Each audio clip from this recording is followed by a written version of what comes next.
Hello दोस्तों, मैं ओम शर्मा आप सभी का स्वागत करता हूँ हमारे YouTube channel the Avon study पर।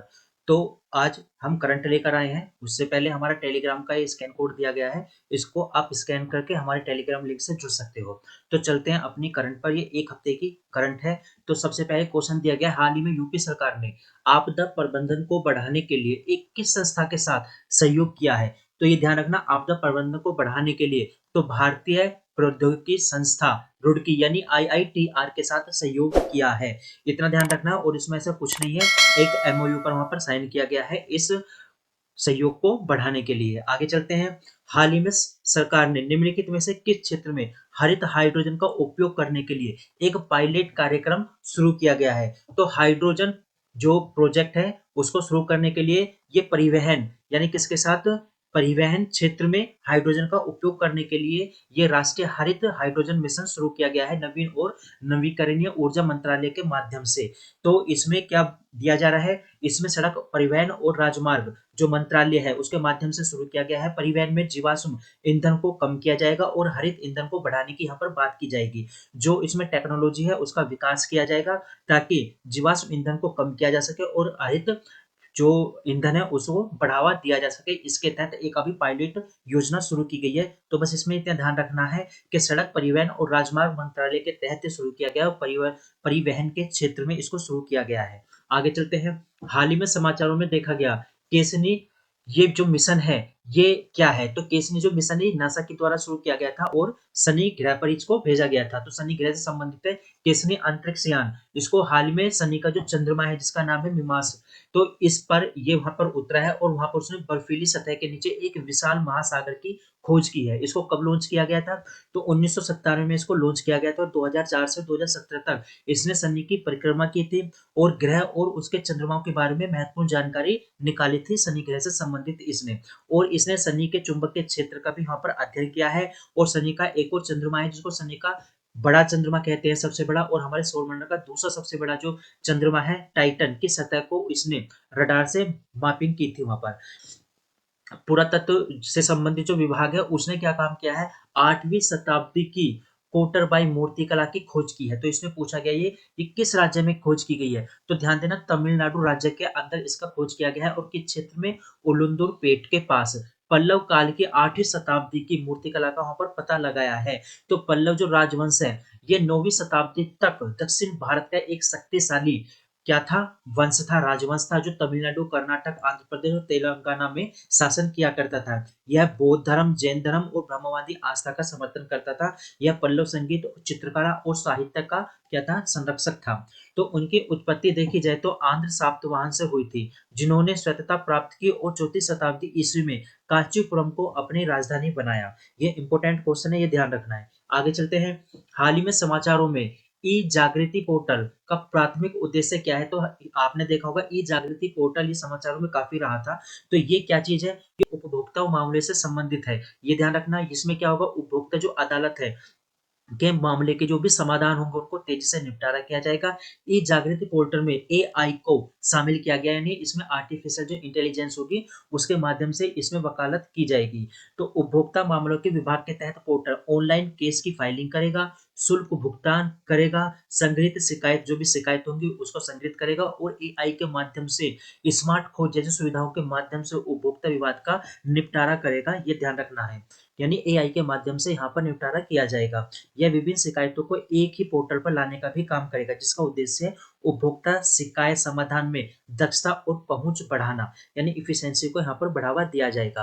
तो आगे चलते हैं। हाल ही में समाचारों में देखा गया कुसकुट्टा डोगर क्या है। तो कुसकुट्टा डोडर ये क्या है, तो ये आप देख रहे हो ये एक पेड़ है और पेड़ के ऊपर इस प्रकार की जो झाड़ियां लगी हुई हैं यही कुसकुट्टा डोगर है। और ये अमेरिका की यानी उत्तरी अमेरिका का एक आक्रामक खरपतवार यानी एक आक्रामक प्रजाति है। इसके माध्यम से काफी पेड़ पौधे, झाड़ियों, प्रजातियों, पर्यावरण को काफी नुकसान होता है। तो इसमें देखते हैं आगे। चेंगलपेट के जंगलों और तमिलनाडु की वेदांत थंगल पक्षी अभ्यारण्य को खतरे में, इस समय इसके माध्यम से खतरा उत्पन्न हो रहा है। तो स्थानीय परिस्थिति और प्रवासी पक्षी आवास को इससे खतरा उत्पन्न हो रहा है क्योंकि ये पूरी पेड़ को, झाड़ियों को कवर कर लेते हैं। इससे पक्षियों को भी, पशुओं को भी काफी ज्यादा नुकसान हो रहा है। यह परजीवी इसमें क्या होते हैं, लता नहीं होती है बिल्कुल भी, ये इसमें जड़ों का अभाव होता है। यानी इसमें जो परजीवी होते हैं इसमें लता तो होती है लेकिन इसमें जड़ नहीं होती, इसमें जड़ों का अभाव होता है। ये कई एकड़ पेड़ों को संक्रमित कर देती है और भारत के सबसे पुराने जो पक्षी अभ्यारण्य अब धीरे-धीरे उसमें भी ये प्रवेश कर रही है। ठीक है, आगे चलते हैं। हाल ही में किस देश ने विश्व सरकार शिखर सम्मेलन 2024 में एआई संचालित सरकारी सेवाओं के लिए नोवा गवर्नमेंट पुरस्कार जीता? तो ये भारत ने जीता था और ये कहाँ पर हुआ था, इतना ध्यान रखना है, दुबई में हुआ था। यानी भारत ने सरकारी सेवाओं को बढ़ाने के लिए जो एआई का यूज किया था, उसके तहत दुबई में 2024 में जो शिखर सम्मेलन हुआ है, तो उसका पुरस्कार नोवा गवर्नमेंट पुरस्कार भारत ने जीता है। और यह जो पुरस्कार है, आपने देखा होगा, जो परिवहन क्षेत्र में काफी अच्छा काम हुआ है, उसके तहत उसको मान्यता दी गई है, उसके तहत ये पुरस्कार प्रदान किया गया है। तो ये ध्यान रखना है। तो जो यूएई है यानी अमीरात है, ये एम गांव पुरस्कार का भी प्रबंधन करता है। ठीक है, आगे चलते हैं। किस राज्य सरकार ने, ये इंपोर्टेंट क्वेश्चन है, काजी नींबू, ध्यान देना, काजी नींबू को राज्य फल घोषित कर दिया गया है। ये एक प्रकार के जो काजी नींबू है, ये नींबू की ही एक प्रकार की प्रजाति होती है और असम ने इसको अपना राज्य फल घोषित कर दिया है। नींबू की एक विशिष्ट किस्म होती है ये, इसको राज्य फल असम ने घोषित कर दिया गया है। तो वहाँ के जो कृषि मंत्री है अतुल बोरा ने इसकी घोषणा की कब? सांस्कृतिक और पारंपरिक और पोषण संबंधित महत्व पर प्रकाश डालते हुए इसकी घोषणा की कि अब असम का जो राज्य फल होगा वो क्या होगा? कांची नींबू होगा। ठीक है, आगे चलते हैं। युवा और छात्रवृत्ति कार्यक्रम जो हाल ही में समाचारों में देखा गया, तो किस राज्य से संबंधित है? तो ये उड़ीसा राज्य से संबंधित है। एक प्रकार की छात्रवृत्ति है नुआ ओ छात्रवृत्ति।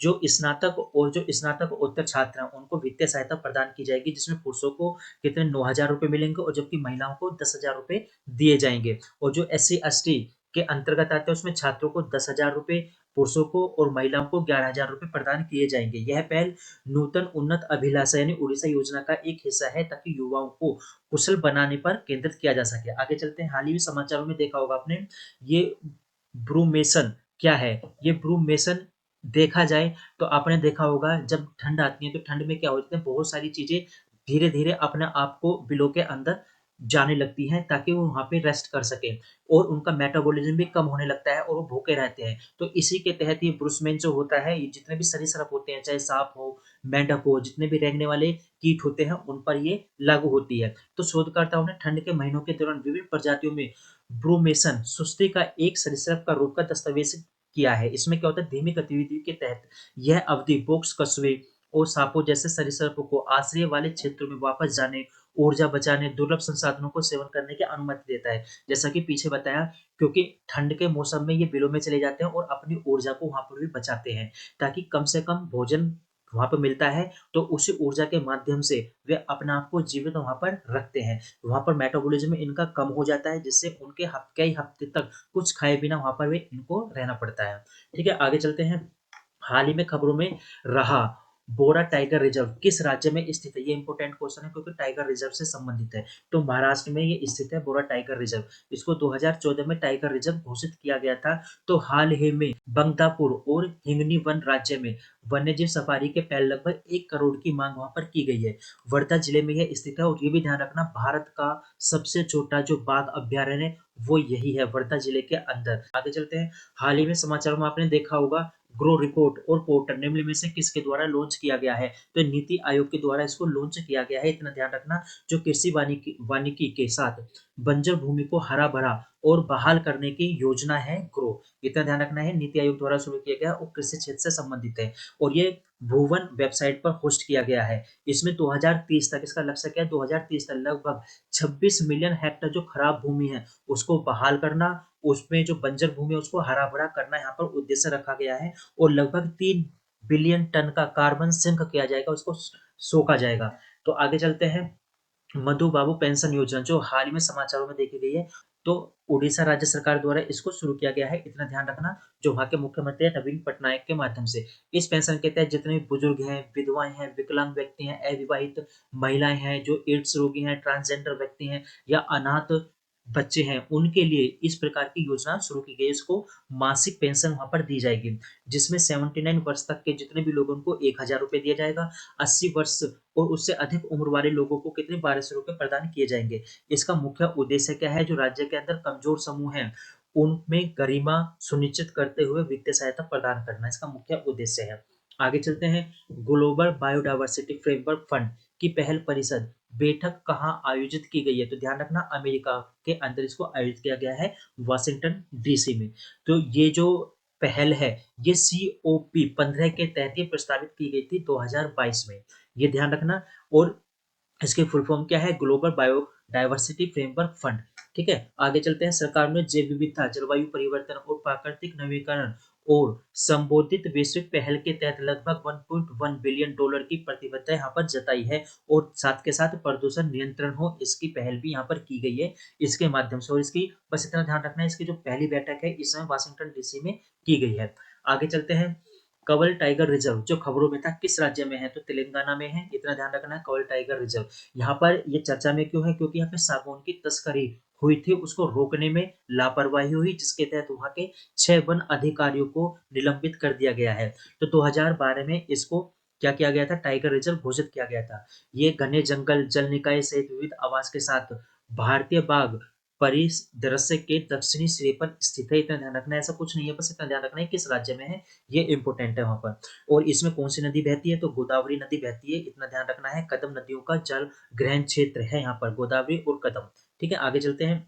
हाल ही में यूपीआई भुगतान प्रणाली किन देशों ने शुरू की गई है? अभी आपने देखा होगा, अभी यहाँ पर फ्रांस के राष्ट्रपति आए थे मैक्रोन, उन्होंने भी यूपीआई को एक्सेप्ट किया है, वहां पर अपनाने की बात की है। और साथ के साथ अब इसको श्रीलंका और मॉरिशस ने भी वहां पर अपना लिया है। प्रधानमंत्री नरेंद्र मोदी ने वीडियो कॉन्फ्रेंस के माध्यम से यूपीआई सेवा और मॉरिशस में रुपे कार्ड सेवाओं का उद्घाटन कर दिया है। यानी श्रीलंका में यूपीआई और मॉरिशस में रुपे कार्ड का आह्वान कर दिया गया है वहां पर। तो अब यहाँ पे श्रीलंका और मॉरिशस में भी यूपीआई कार्य करेगा। तो हाल ही में समाचारों में आया, सुनाबेड़ा वन्यजीव अभयारण्य किस राज्य में स्थित है? ये भी इम्पोर्टेंट है, सुनाबेड़ा वन्यजीव अभयारण्य। तो ये अभी चर्चा में रहा था, क्योंकि वहां पे माओवादी और सुरक्षा कर्मियों में क्या होती, झड़प हो गई थी। और ये किस राज्य में है? तो उड़ीसा राज्य के अंदर है, इतना ध्यान रखना। और कौन से? नुआपाड़ा जिले के अंदर। ठीक है, आगे चलते हैं। 1983 में स्थापित किया गया था, जो छत्तीसगढ़ और सीता नदी और उदंती अभ्यारण्य से सटा हुआ है पूरी तरह से। ठीक है, पठार, घाटियां, ये सब है, झरने वरने यहाँ पे सब दिए गए हैं। और ये ध्यान रखना है, यहाँ पर नदी कौन सी बहती है? तो जोंक नदी का यहाँ पर जल ग्रहण है। शुष्क पर्णपाती उष्ण कटिबंधीय वनों वन है यहाँ पे सागौन, बारहसिंगा, बाघ, तेंदुआ, ये भी मिल जाएंगे। सागौन जैसी वनस्पति यहाँ पर होती है, बस इतना ध्यान रखना है। सोनाबेड़ा वन्यजीव अभ्यारण्य कहाँ पर है? तो ये है हमारा कहाँ पर? उड़ीसा के अंदर। आगे चलते हैं। हाल ही में समाचारों में आपने देखा होगा, फास्ट टेलीस्कोप किस देश द्वारा विकसित किया गया? ये इंपॉर्टेंट है, क्योंकि फास्ट टेलीस्कोप ये चीन के द्वारा विकसित किया गया है। और ये लगभग 30 फुटबॉल मैदान जितना बड़ा है। तो इसके माध्यम से बहुत सारी चीजें खोज करने की बात की गई है ब्रह्मांड से संबंधित। अभी देखा जाए तो एक रेडियो पल्सर की खोज की गई है, CTV-86 सुपरनोवा। इसने खोज किया गया है और चीन द्वारा इसको विकसित किया गया है। और लगभग 30 फुटबॉल मैदानों के यह पूरी तरह से बराबर है। और इसका लक्ष्य दो 20 से इसका लक्ष्य 20 और 30 वर्षों तक अपनी विश्व स्तरीय स्थिति बनाए रखना है, यानी 30 वर्षों तक यह कार्य करेगा। ये ब्रह्मांड के किनारों पर टच हाइड्रोजन का पता लगाएगा। प्रारंभिक ब्रह्मांड हमारा कैसा था, उसके पुनर्निर्माण की बात यहाँ पर करेगा। पल्सर की खोज की बात यहाँ पर करेगा, यानी गुरुत्वाकर्षण तरंगों का पता लगाने के लिए भी इसका कार्य किया जाएगा, और चीन द्वारा विकसित किया गया है इसको। तो हमारे करंट अफेयर यहीं तक थे। आप लोग को कैसे लगे जरूर बताना। Thank you.